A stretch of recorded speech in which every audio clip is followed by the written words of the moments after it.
Hey guys, what is up? This is Mr. A. Crizzy here, and it's the 4th of July, Independence Day. So, in today's Independence Day 4th of July video, I felt like reviewing this movie I actually watched last year on the 4th of July last year, even though it was a bad, sad time for me since, it's already been a year since my maternal grandmother Mimi passed away. But I'm not here to talk about that because the main topic for today's video for the 4th of July is actually going to be a movie review on this movie. I remember like purchasing off of Amazon like a year ago. And of course I watched it on the 4th of July like last year on that morning. And so this review is going to be on Nashville. I don't mean the show Nashville. This movie is actually called Nashville, released in the year 1975. Yep. So, and Nashville is directed by Robert Altman, and so in this acclaimed Robert Altman drama, the lives of numerous people in the Tennessee capital intersect in unpredictable ways. Delbert Reese, played by Ned Beatty, is a lawyer and political organizer who is having difficulties in his marriage and to Linnea, a gospel vocalist. Oh yeah, and Linnea is also played by Lily Tomlin. So, other performers heavily featured in this assembled production include country singers Barbara Jean and Connie White, who are rivals in the city's thriving music scene. And yeah, and of course the movie Nashville is over like 2.5 hours, like 2 hours and 39 minutes. So it's a really long movie released in the mid-70s. And of course the movie also stars Henry Gibson and Shelley Duvall, and oh yeah, and of course Jeff Goldblum. Fun fact: Jeff Goldblum actually makes a cameo appearance in one scene in the movie when he was very young at the time. Jeff Goldblum actually makes a cameo scene playing a tricycle man, where he's basically like a character, like a man that rides on a tricycle. Yeah, but that was actually one of Jeff Goldblum's earliest films he was in when he was young. And of course, yeah, Jeff Goldblum was also in another 4th of July movie, Independence Day, with Will Smith. And I really liked Independence Day, the Roland Emmerich disaster film. Yeah. But anyway, so I first heard about this movie. I think around the same time. Like, I think it was like around the time when I first came to Letterboxd in like mid 2020, and I remember hearing about this movie Nashville, and I know excuse me, pardon me. I know this movie gets a little confused with the TV show itself, but this movie completely has nothing to do with the TV show. Because I think this movie is actually far from being like the TV show, which came out like years ago in the 2010s or something like that. But as for this movie, I actually think Nashville is actually a really awesome movie because there are some elements to this movie where it feels like an Independence Day 4th of July video where it has something to do with the 4th of July. And of course, yeah, I got my Mickey Mouse 4th of July shirt on to celebrate Independence Day.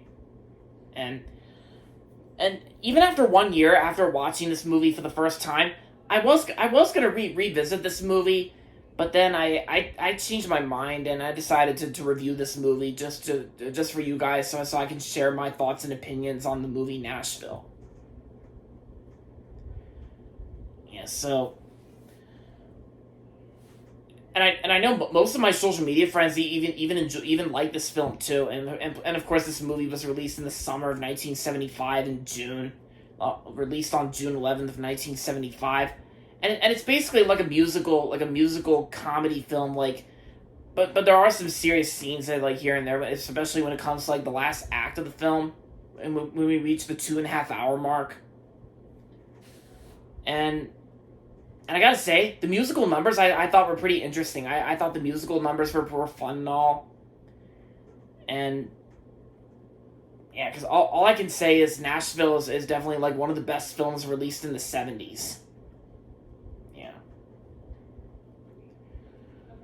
And I gotta say, the actors in this movie, I think the cast even did a real good job working on this film too. Because it's got some good cast members. Like, it's got like Jeff Goldblum when he was very young, Lily Tomlin, Ned Beatty, and of course Henry Gibson. Henry Gibson was in the film too. Oh yeah, this was actually another Paramount movie released in the 70s that starred Henry Gibson. Henry Gibson did the voice of Wilbur in the animated Charlotte's Web, released like 2 years before this movie came out. Like, because the Charlotte's Web animated version came out in 1973, while Nashville came out 2 years later in 1975. And of course, both this movie and Charlotte's Web, they're also both released by Paramount. So that's two Paramount movies released in the 70s that starred Henry Gibson. Yeah, Henry Gibson was also in Wedding Crashers as well. Wedding Crashers with Vince Vaughn and Owen Wilson. Yeah, so... Oh yeah, and I almost forgot to mention, Shelley Duvall was also in the film too. The same woman from The Shining. Shelley Duvall was also in the film too. I thought she did good. But I know her most iconic role is definitely Stanley Kubrick's The Shining.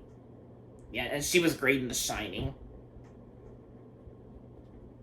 And I gotta say, the way Robert Altman directs this film, his direction was actually well done, and the way he tells the actors what to do, and tells the editors which scenes will belong in the film, it works very well. And yeah, it's and of course I couldn't really rent this movie off of Amazon, so that there was no renting button, so I had to purchase it off of Amazon for about $8. Which wasn't too expensive, thankfully, luckily. And I think it was worth it. I enjoyed a lot from this movie. It was well shot, and it manages to take place when would be a good time to do the musical numbers here and there.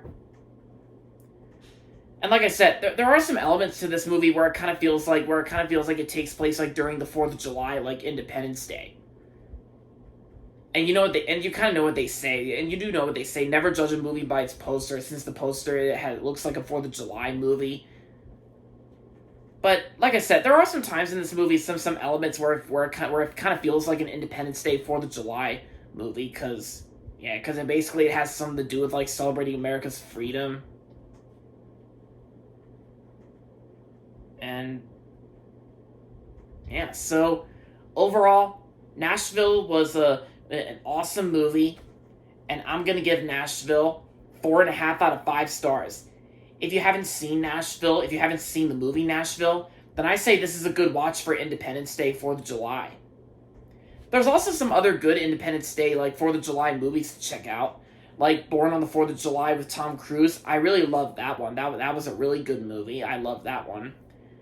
And let's see, there's also I'm pretty sure there's plenty of Independence Day 4th of July movies to name out there. Yeah. So, like I said, if you haven't seen Nashville, then I recommend checking it out. It's really good. And there you have it, guys. That's going to be it for this movie review on Nashville. And that's going to be it for this video, so make sure to give this video a thumbs up and subscribe to my channel if you haven't yet. And as always, thanks for watching, and until next time, this is Mr. A. Crizzy saying, Happy Independence Day, Happy 4th of July, America. And until next time, this is Mr. A. Crizzy saying as usual, goodbye everybody, and that's about it.